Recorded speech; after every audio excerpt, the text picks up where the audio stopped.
Discuss कर रहे थे बिल्डिंग कंस्ट्रक्शन में चैप्टर सरफेस फिनिशेस के बारे में। तो सरफेस फिनिशेस क्या है, इसके बारे में बहुत सारे जो सरफेस फिनिश, जैसे प्लास्टरिंग की बात करते हैं हम, पॉइंटिंग और पेंटिंग।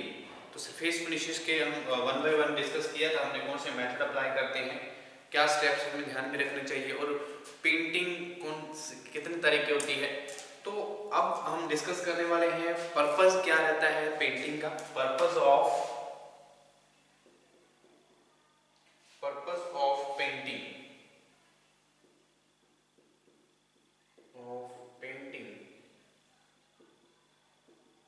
ठीक है जी, तो क्या पर्पस रहता है पेंटिंग करने का, क्यों करते हैं हम पेंटिंग, ताकि जो हमारे बिल्डिंग्स हैं तो बिल्डिंग की एस्थेटिकल व्यू के लिए भी हम पेंटिंग यूज करते हैं या पॉइंटिंग करते हैं।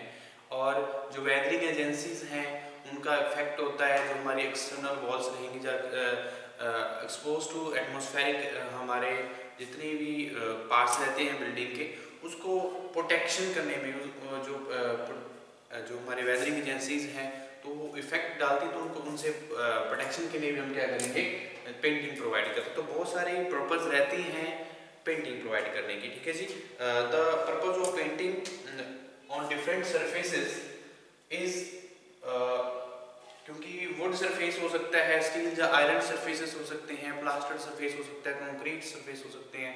तो अलग अलग तरह की अलग अलग सरफेसेस पे हमारी जो पेंटिंग का मकसद रहता है। ठीक है जी, तो the protect the decay of would, अगर हम वुड की बात करें तो protect the decay of would. ठीक है जी, अगर वुड सरफेस की बात करें तो वुड सरफेस पे अगर पेंटिंग करनी है तो उसकी जो डिकेइंग होती है, धीरे धीरे डिके होना शुरू हो जाती है वुड, तो उसको प्रोटेक्शन के लिए भी हम क्या करेंगे, पेंटिंग का यूज करते हैं। ठीक है जी, उसके बाद हम बात करें तो to protect the corrosion of metal surface की, तो मेटल सरफेस को क्रोजन से, रस्टिंग से बचाने में भी हेल्प करती है पेंटिंग। ठीक है जी, टू प्रोटेक्ट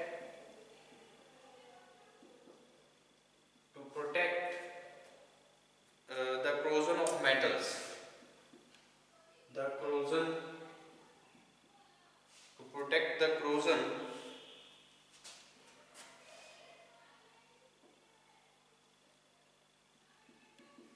of metals। ठीक है जी, तो मेटल्स जो corrosion है, रस्टिंग की प्रॉब्लम्स आती हैं, उससे प्रोटेक्शन में भी हेल्प करती है मेटल सरफेस के लिए। और भी पर्पस क्या रहेंगे हमारे अलग सरफेसेस की बात करें तो to protect the surface from, to protect the surface from weathering agencies या weathering effects, weathering effects such as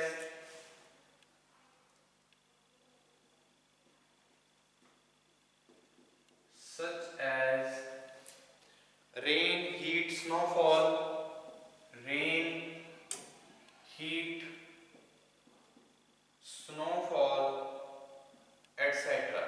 ठीक है जी, और जो हमारे पेंटिंग का पर्पस रहेगा, क्योंकि बहुत सारी वेदरिंग एजेंसीज हैं वो इफेक्ट करती हैं हमारे सरफेसेस, बिल्डिंग की सरफेसेस या वॉल की सरफेसेस को, जो एक्सटर्नल वॉल्स रहती हैं, तो उनकी प्रोटेक्शन के लिए भी हम पेंटिंग यूज करते हैं और एस्थेटिकल व्यू के लिए भी यूज किया जा सकता है। ठीक है जी, तो provide a decorative finish, to provide a decorative finish, to provide a decorative finish in order to obtain a, in order to obtain a, in order to obtain a clean, colorful, clean,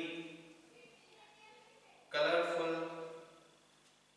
and pleasing surface, and pleasing surface. ठीक है जी, तो decorative finish के लिए भी हम क्या करते हैं, पेंटिंग को प्रोवाइड किया जाता है। ठीक है जी, तो हम नेक्स्ट डिस्कस करने वाले हैं डिस्टेम्परिंग के बारे में। तो पेंटिंग के बारे में हमने ऑलरेडी लास्ट लेक्चर्स थे उसके बारे में हमने डिस्कस कर लिया था। तो डिस्टेम्परिंग क्या होती है इसके बारे में देखते हैं। और क्या जो हमारे स्टील प्लास्टिक के पेंट्स हैं या हमारे वाइट वॉशिंग है, तो ये क्या होती है, इसके बारे में हम डिस्कस करेंगे। तो नेक्स्ट वन जो हमारे टॉपिक रहेगा डिस्टेम्परिंग। डिस्टेम्परिंग क्या है, इसके बारे में जानते हैं।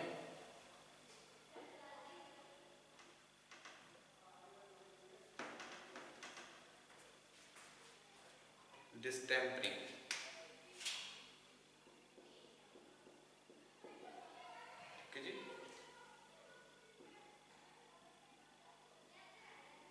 जी, डिस्टेम्परिंग क्या है, ये भी सरफेस फिनिशेस होती हैं हमारी। तो the process of applying distempers over the various surfaces more easily and with lesser cost than the paints is referred as distempering। तो डिस्टेम्परिंग क्या है, एक पेंट्स की तरह हम जब हमारे सरफेसेस पे जो हमारे बहुत सारी जो सरफेसेस रहती हैं उन पे जब हम इजीली और लेसर कॉस्ट पे उस पे हम क्या करेंगे, डिस्टेम्पर अप्लाई करें, तो उस को हम क्या बोलेंगे, डिस्टेम्परिंग, पेंट की जगह पे। ठीक है जी, तो पेंट की जगह पे जब हम डिस्टेम्पर्स करते हैं बहुत सारे सरफेसेस को, ताकि जो हमारे इफेक्ट्स हैं, वेदरिंग एजेंसीज हैं, उनके इफेक्ट्स को रोका जा सके, और एस्थेटिकल व्यू के लिए भी हम प्रोवाइड करते हैं। तो क्या रहता है, क्या प्रोसेस है, ये देखते हैं। Distempering, the process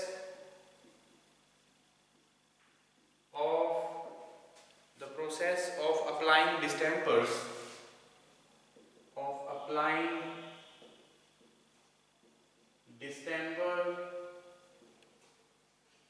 applying distempers over the various surface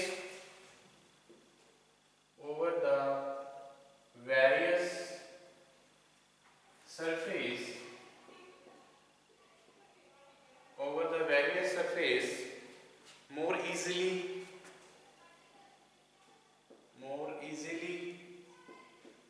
and with lesser cost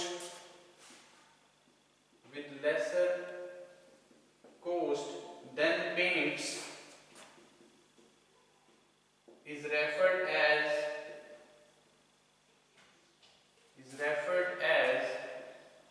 डिस्टेम्परिंग। ठीक है जी, तो डिस्टेम्परिंग क्या है, प्रोसेस जब हम डेम्पर्स अप्लाई करते हैं over the various surfaces like wooden surface, steel surfaces, concrete surface, तो अलग अलग तरह के सरफेसेस पे लेस कॉस्ट पे हम इजीली हमारे सरफेसेस पे क्या करते हैं, डिस्टेम्पर्स अप्लाई करते हैं, तो उस प्रोसेस को हम क्या बोलेंगे, डिस्टेम्परिंग। ठीक है जी, तो डिस्टेम्परिंग के लिए कौन कौन से जो पॉइंट्स हैं, कौन कौन से जो ऑपरेशन हैं अप्लाई किए जाते हैं डिस्टेम्परिंग करने के टाइम पे। ठीक है जी, ये भी हमें पता होने चाहिए जो डिस्टेम्परिंग के टाइम पे कौन से प्रोसेस से हम डिस्टेम्परिंग कर पाते हैं। तो सबसे पहले अगर हम बात करें, the surface is rubbed with sandpaper in order to make it smooth. तो सबसे पहले क्या होगा, सैंड पेपर की हेल्प से हम डिस्टेम्परिंग करने के लिए जो सरफेस है, तो बहुत सारे सरफेस रहते हैं, उसको क्या करेंगे, बाय सैंड पेपर उसको रबड़ करेंगे। ठीक है जी, तो रबिंग से हम क्या होगा, जो हमारा सरफेस है वो स्मूथ बन जाएगा। तो स्मूथ सरफेस बनाने के लिए हम क्या करते हैं, उस सरफेस को रबड़ करते हैं विद सैंड पेपर। ठीक है जी, रबड़ with sand paper. First process क्या रहता है, the surface rubbed with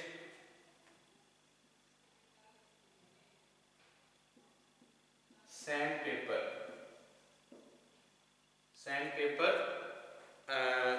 in order to make it smooth,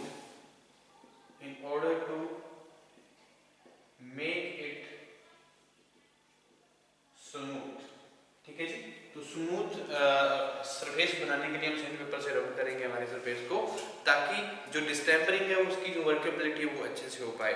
ठीक है जी, the surface should be dried thoroughly before applying the distempers. तो डिस्टेम्पर अप्लाई करने से पहले जो हमने सरफेस को स्मूथ बनाए, तो ये क्या होना चाहिए, ड्राई होना चाहिए, बिल्कुल ड्राई होना चाहिए।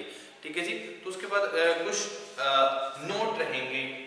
ये हमारा क्या है, डिस्टेम्परिंग करने का प्रोसेस रहता है। सैंड पेपर से हम क्या करते हैं, सरफेस को स्मूथ बनाते हैं और जो हमारा सरफेस अब डिस्टेम्परिंग करने के पहले हमारा जो सरफेस है वो बिल्कुल ड्राई होना चाहिए, ये भी बात ध्यान में रखनी है। ठीक है जी, the surface should B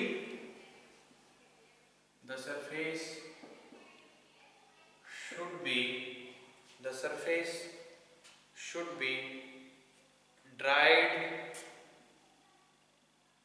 thoroughly before applying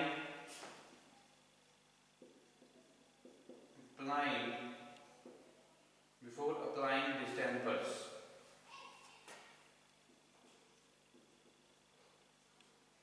ठीक है जी, तो अगर हम बात करें इसमें कुछ बातें हैं ध्यान में रखनी होती हैं जब हमारा जो सरफेस है स्मूथ बना सके। तो new plaster surface should be allowed for dry for 2 months before applying distemper. अगर हमारे पास न्यू प्लास्टर्ड किया हुआ है, न्यू प्लास्टरिंग की है, तो उसको ड्राई करने के लिए हमें कम से कम 2 मंथ का टाइम चाहिए। तो 2 मंथ बाद हम क्या कर सकते हैं, डिस्टेम्परिंग करेंगे। ठीक है जी, तो उसके लिए बिल्कुल ही ड्राई सरफेस होना चाहिए, ये बात ध्यान रखने योग्य रहती है। ठीक है जी, अगर न्यू प्लास्टर किया हुआ है तो 2 मंथ कम से कम हमें ड्राई के लिए रखना चाहिए उसको, उसके बाद जो अप्लाई करनी चाहिए डिस्टेम्पर्स को। उसके बाद हमें new cement plaster surface should be washed with zinc sulphate solution. After this it should be allowed to dry at 1 kg of zinc sulphate in 10 litre of water. तो इसमें अगर न्यू सीमेंट प्लास्टर किया हुआ है हमने, तो उसको हम क्या करते हैं, जिंक सल्फेट के साथ वॉश करते हैं। तो जिंक सल्फेट के साथ वॉश करना होता है और उसको फिर ड्राई के लिए छोड़ देना होता है। तो जब वो सूखेगा उसके बाद हम डिस्टेम्पर कर सकते हैं। तो जब हम बात करें तो जिंक सल्फेट की, तो जिंक सल्फेट हम ऐड करेंगे, 10 लीटर वाटर लेंगे और 10 लीटर वाटर में 1 kg हम जिंक सल्फेट यूज करेंगे। तो 10 लीटर में 1 kg जिंक सल्फेट यूज करके हम क्या कर सकते हैं, हमारे जो न्यू सीमेंट प्लास्टर है उसको क्या करेंगे, वॉश करेंगे। ठीक है, तो ये भी एक हमारा डिस्टेम्पर करने का प्रोसेस रहेगा। ठीक है जी, और न्यू लाइम प्लास्टर सरफेस है तो उसको भी हमें वॉश करना चाहिए, ताकि जैसे सल्फ्यूरिक एसिड है तो सल्फ्यूरिक एसिड के सॉल्यूशन से हम क्या कर सकते हैं, इसको 24 आवर्स के लिए हम वॉश के लिए रखेंगे, जो हमारा अगर लाइम प्लास्टर्ड सरफेस है। ठीक है जी, then the wall should be thoroughly washed with clean water. तो सल्फ्यूरिक एसिड की सॉल्यूशन से भी हम क्या कर सकते हैं, वॉश कर सकते हैं अगर लाइम सरफेस प्लास्टर्ड है, और उसके बाद हम हमारे सरफेस को जो सरफेस रहेगा उसको हम वाटर की हेल्प से भी क्या करेंगे, क्लीन कर लेंगे। ठीक है जी, तो ये भी ध्यान रखनी होती है जब हम सरफेस जो हमारा सरफेस रहेगा उसको स्मूथ करना है या हमने उसको इजीली वर्केबल बनाना है डिस्टेम्परिंग को। ठीक है जी, नेक्स्ट क्या रहेगा जो हमारी प्रोसेस रहेगा अप्लाई करने का डिस्टेम्पर्स को। तो after completion this operation for smoothing the first coat is applied.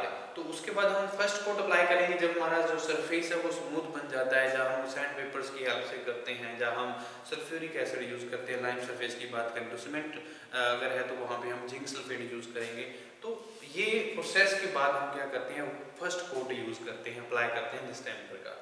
ठीक है जी, the surface is then left to dry. In case of readymade distemper the first coat should be of material as recommended by the makers and distempers are made by the local material। तो जो first coat हम apply करेंगे इसके बाद, तो first coat जो रहेगा वो हमारा करने के बाद उसको हम क्या करेंगे, ड्राई के लिए छोड़ देंगे। उसके लिए भी हम कुछ टाइम के लिए हम उसको क्या करेंगे, सुखाएंगे उस सरफेस को। उसके बाद हम नेक्स्ट प्रोसीजर करेंगे। तो नेक्स्ट क्या, फाइनली हम क्या करेंगे, जो फाइनल कोट होगा वो हम प्रोवाइड करेंगे। The coat is distemper is provided. The first coat is allowed to dry. The become hard before applying another coat over the first one. तो उसके बाद हम क्या करेंगे, सूखने के जो फर्स्ट कोट हमने अप्लाई किया उसके सूखने के बाद हम जो फाइनल कोट है वो अप्लाई करते हैं। ठीक है जी, तो फाइनली हम क्या करेंगे, जो सेकंड कोट अप्लाई करना है वो फर्स्ट कोट के ड्राई होने के बाद ही करेंगे। ठीक है जी, तो the brush should be first of all applied horizontally and immediately it should B crossed of vertically. तो जब हम सेकंड कोट अप्लाई कर रहे हैं तो उसको हॉरिजॉन्टली क्या करते हैं, जो ब्रश अप्लाई करेंगे उसके बाद इमीडिएटली हम वर्टिकली भी अप्लाई करेंगे। ठीक है जी, तो ये प्रोसीजर रहता है जब हम डिस्टेम्परिंग कर रहे होते हैं। ठीक है जी, तो ये बात ध्यान रखनी है। तो इस तरह से हम क्या कर सकते हैं, डिस्टेम्परिंग कर सकते हैं। और डिस्टेंपर एक प्रोसेस है जिसमें हम बहुत सारे सरफेसेस को डिस्टेंपर करते हैं और एक लेस कॉस्ट पे और लेस वर्केबिलिटी पे, ठीक है जी। तो ईजिली हम जो मोर वर्केबिलिटी रहती है और ईजिली हम इसको कर पाते हैं। जो वर्केबिलिटी अच्छी रहती है, इसकी कॉस्ट कम रहती है, तो पेंट्स के अगेंस्ट, तो उसको हम क्या बोलते हैं, इस प्रोसेस को हम क्या बोलते हैं, डिस्टेंपर्स, ठीक है जी। तो उसके बाद हम बात करते हैं वाइट एंड कलर वॉशिंग क्या है। Okay, white and colour washing क्या रहती है, प्लास्टिक वॉशिंग क्या है, जो प्लास्टिक हमारे पेंट्स हैं वो क्या है, इसके बारे में जानते हैं।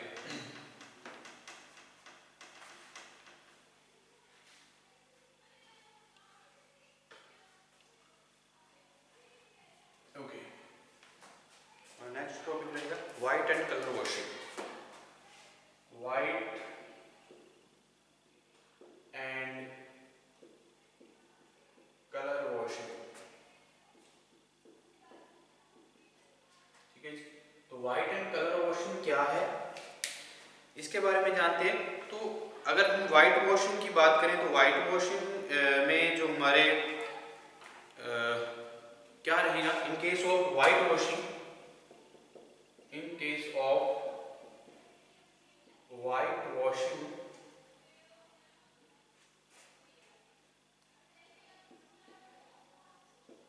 इन केस ऑफ वाइट वॉशिंग बहुत सारे जो ऑपरेशंस हैं वो अडॉप्ट किए जाते हैं जब हम वाइट वॉशिंग करते हैं, ठीक है जी। तो वाइट वॉशिंग के केस में कौन से जो स्टेप हैं, जब कौन से ऑपरेशन है अडॉप्ट किए जाते हैं ड्यूरिंग द वाइट वॉशिंग, ठीक है जी। तो सबसे पहले the whitewash is prepared from fresh burnt shell lime और प्योर फैट लाइम। तो सबसे पहले वाइट वॉशिंग को प्रिपेयर किया जाता है, ठीक है जी। तो प्रिपेयर करने के लिए हमारे पास वाइट स्टोन लाइम रहेंगे, ठीक है जी।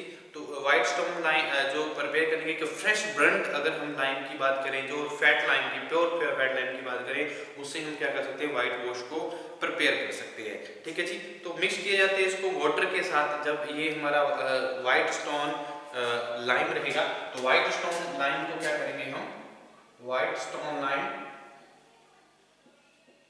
प्रिपेयर करने के लिए, व्हाइट वॉशिंग को प्रिपेयर करने के लिए, व्हाइट वॉशिंग को प्रिपेयर करने के लिए हमें व्हाइट स्टोन लाइम की जरूरत पड़ेगी और प्लस क्या करेंगे हम, वाटर के साथ इसको ऐड करेंगे, तो इसको हम प्रिपेयर कर सकते हैं, ठीक है जी। तो the former is prepared as it whiter and slacks more perfectly a smoother paste.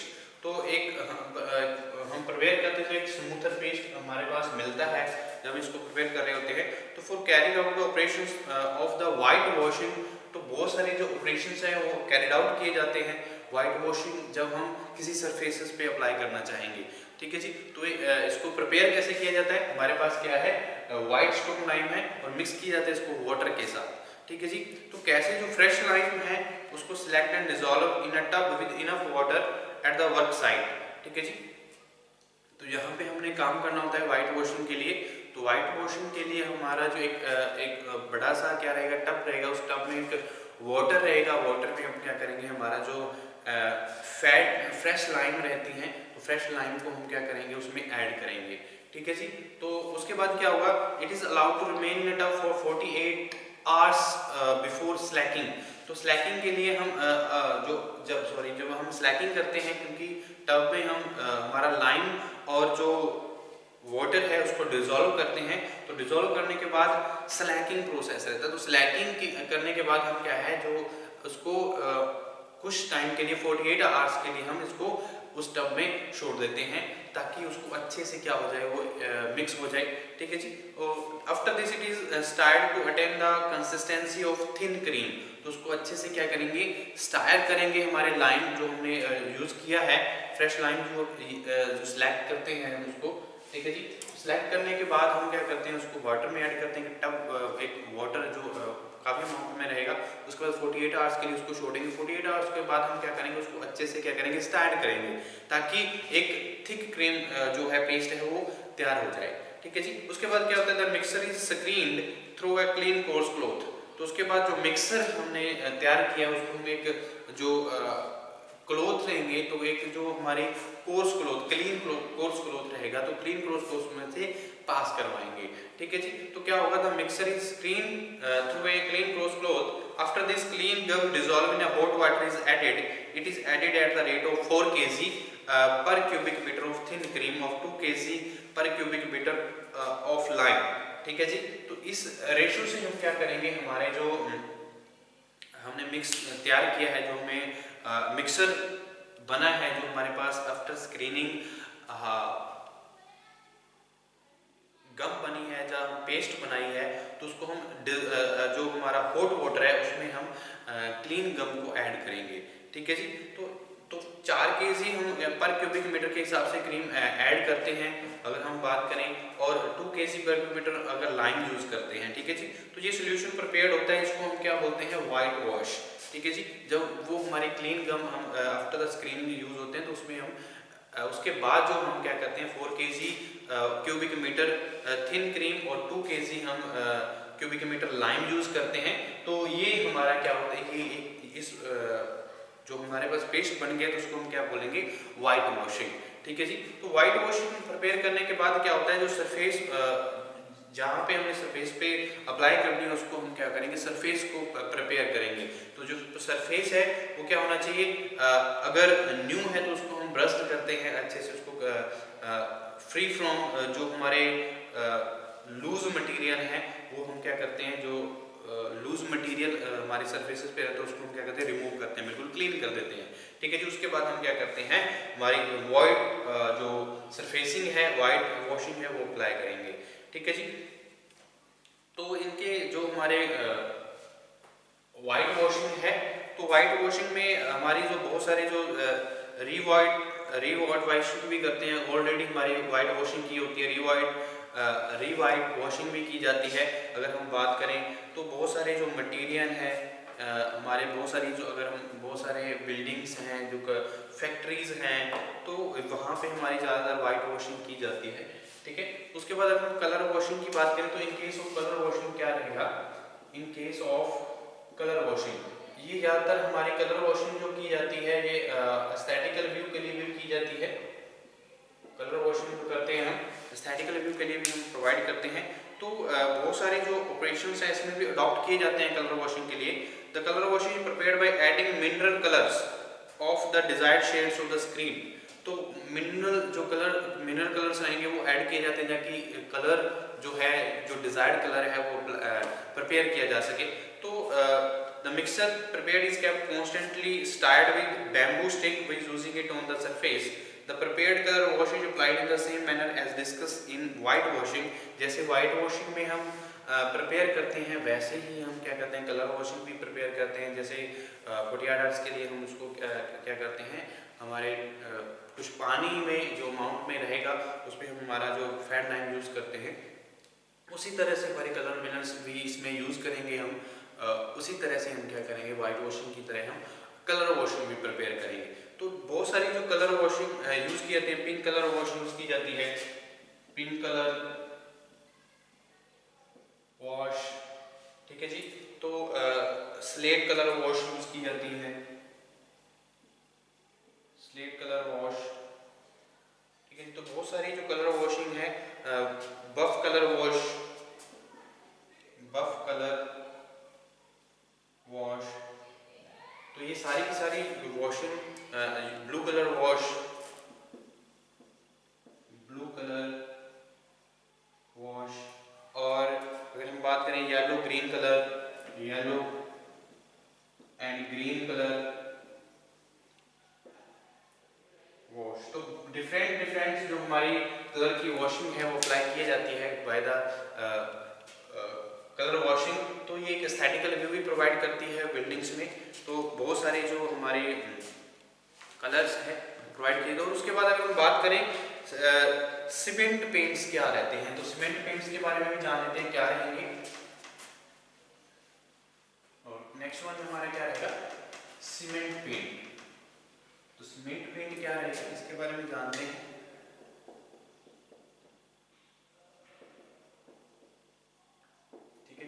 Cement paint क्या है, these consist of a boiled linseed oil into which dry good cement has been mixed to start on amount on the paint of workable consistency is obtained।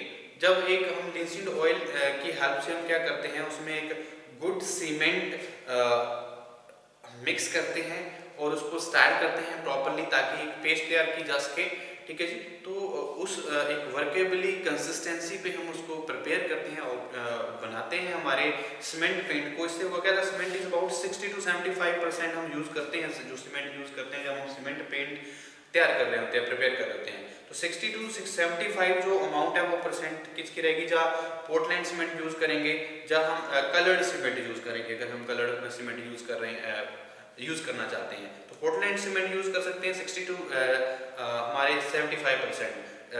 और जो हमारा powder है, powder form में भी अलग अलग शेड्स में हमारा जो सीमेंट है वो हमें अवेलेबल रहता है। तो ये एक पेंटिंग स्टोन मैशनरी के लिए एप्लीकेबल रह सकते हैं।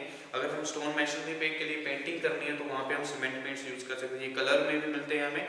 तो और जो प्लास्टर ब्रिक वर्क है, जहाँ कंक्रीट सरफेसेस हैं, जहाँ इंटरनल और एक्सटर्नल पर्पस के लिए भी यूज़ करते हैं हम, ठीक है जी। उसके बाद अगर हम बात करें प्लास्टिक पेंट्स की, तो प्लास्टिक पेंट्स क्या रहते हैं, प्लास्टिक पेंट्स, ठीक है जी। तो प्लास्टिक पेंट्स वो पेंट्स होते हैं, these paints are thin in water and have quality of quick drying, ठीक है जी। तो इसमें ये थिन वाटर पेंट होता है, ये हम सरफेस पे अप्लाई करने के बाद ये क्विकली क्या हो जाता है, ड्राई हो जाता है, ठीक है जी। तो हाई कवरिंग पाउडर और डेकोरेटिव अपीयरेंस के लिए हम यूज करते हैं। तो डेकोरेटिव पर्पस के लिए हम ज़्यादातर जो हमारे प्लास्टिक पेंट्स हैं यूज किए जाते हैं। तो these are widely use for painting office, cinema halls, showrooms, hotels, auditoriums and जो म्यूजियम है वहाँ पे हमारे जो प्लास्टिक पेंट्स हैं ज़्यादातर यूज किए जाते हैं। तो जहाँ पे डेकोरेटिव अपीयरेंस डिजायरेबल रहती है, रिक्वायरमेंट रहती है, वहाँ पे हम प्लास्टिक पेंट्स यूज करते हैं। तो plastic paints can be applied either bye spray gun और ब्रशेस। तो स्प्रे गन की हेल्प से भी हम इसको क्या कर सकते हैं, अप्लाई कर सकते हैं प्लास्टिक पेंट्स को, और ब्रशेस की हेल्प से भी हम इनको अप्लाई कर सकते हैं। तो ज़्यादातर जो वहाँ पे एस्थेटिकली अपीयरेंस की रिक्वायरमेंट रहती है वहाँ पे हम प्लास्टिक पेंट्स यूज करते हैं। तो क्या होता है, जिसमें the paints in thinned in water and have जो have a quality of quick drying, ठीक है जी। तो हाई कवरिंग जो ये पाउडर है एंड डेकोरेटिव पेंट्स के लिए जो हम यूज करते हैं, ठीक है जी। तो ये हमारे क्या होते हैं, प्लास्टिक पेंट्स और सीमेंट पेंट्स। तो सीमेंट पेंट्स की बात करें तो ज़्यादातर ये शीट्स, वॉल्स, जहाँ जो कोरुगेटेड सीलिंग होती हैं हमारे ऑफिस की, वहाँ पे हम सीमेंट पेंट्स यूज करते हैं। तो रेजिडेंशियल बिल्डिंग या इंडस्ट्रियल बिल्डिंग में हम इनका यूज कर सकते हैं, ठीक है जी। सीमेंट पेंट की बात करें तो ये हमारा क्या है, सरफेस फिनिशेस के बारे में हमने डिस्कस किया।